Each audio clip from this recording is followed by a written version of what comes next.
Leslie Fisher with the Benton County Soil and Water Conservation District, and today we're out here with Phil Atkinson, one of the farmers we work with quite a bit through our office, and we want to find out a little bit more information about the field that we're standing in. So Phil, will you give us a little bit of information on your background and your farming? Sure. I farmed for 43 years, lived here, raised here, been here all my life, fourth generation farmer. I've no-tilled since 1980, and been using cover crops for probably 15 years or something like that. So this field is one of the most fun things I've done all summer. It was a prevent plant.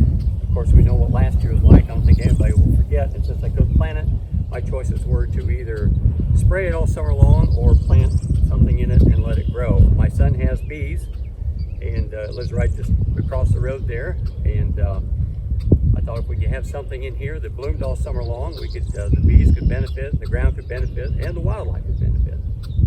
So that's what we got. Great. So tell us, what's all the species that you have in the mix? We can see kind of the crimson clover right now, a little bit of the yellow rocket and sunflowers, but what all did you have in here when you planted it in, was it June of 2019? I planted July the 2nd, and It's got buckwheat in it, and the sunflowers, obviously you can see those, and we put in sun hemp, which is a tall plant. Well, this is a carcass, and it has yellow flowers. Then we put crimson clover in it and berseem clover, which I don't even know what that looks like yet.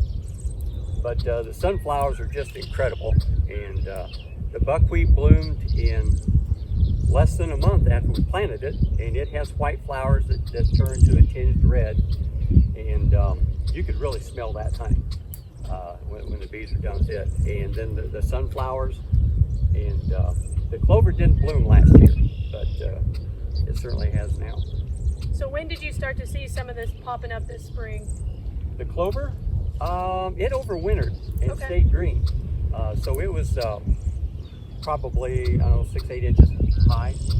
And then I think it probably started blooming maybe, maybe a month ago, 3 weeks ago, something like that. But, so what's your next plan? So at some point you still have to plant. What crop's going in this year? Well, I was going to put corn in here, but with the economics of corn, I'm going, because this clover will fixate nitrogen, but it's going to go to beans.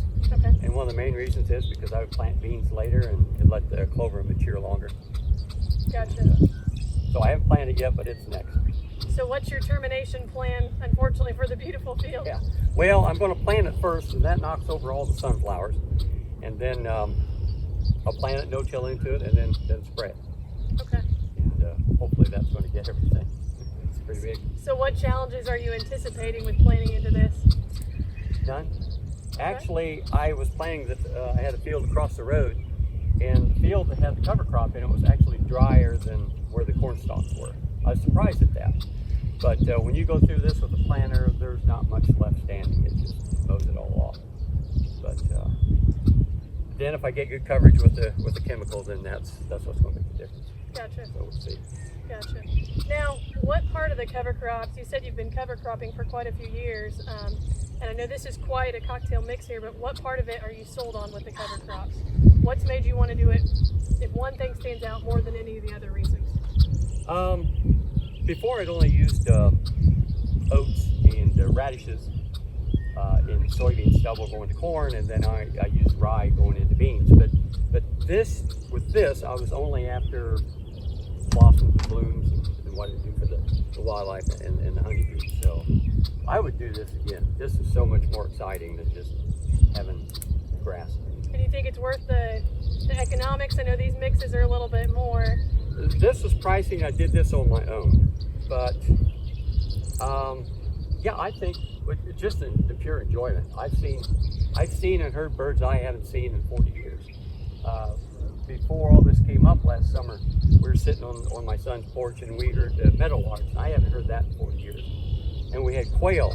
We haven't had quail on this farm in 40 years. Pheasants. I don't know where they came from, but you can sit and still listen to them now. And so just the wildlife benefit of this is just incredible. And the butterflies last year, they had thousands of monarchs around their house. And that was quite a sight. Quite a sight.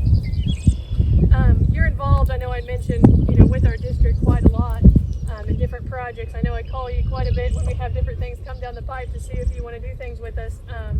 Tell us a little bit about the WIN, or Wabash Heartland Innovation Network project that you're going to be doing with us with the nitrate sensors. Well, they're putting nitrate sensors in tile lines to see if the nitrates are indeed flushing down through the ground, and how much is going through the water into the creeks.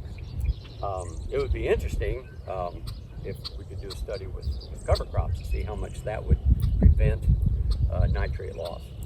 But and I did plant nitrate or cover crop on that field. On the field, the different field that you're going to be using. Yes, right. Yeah. So. Good. Well, I know that the neighbors have been super curious, and not just neighbors, but the county. What are some of the comments, or have people talked to you directly about what you're doing out here, since it looks so different than everything else? I've heard some comments last year. Some of the neighbors thought it was very interesting. You know, one thing I've noticed is the amount of traffic that we've had on this road.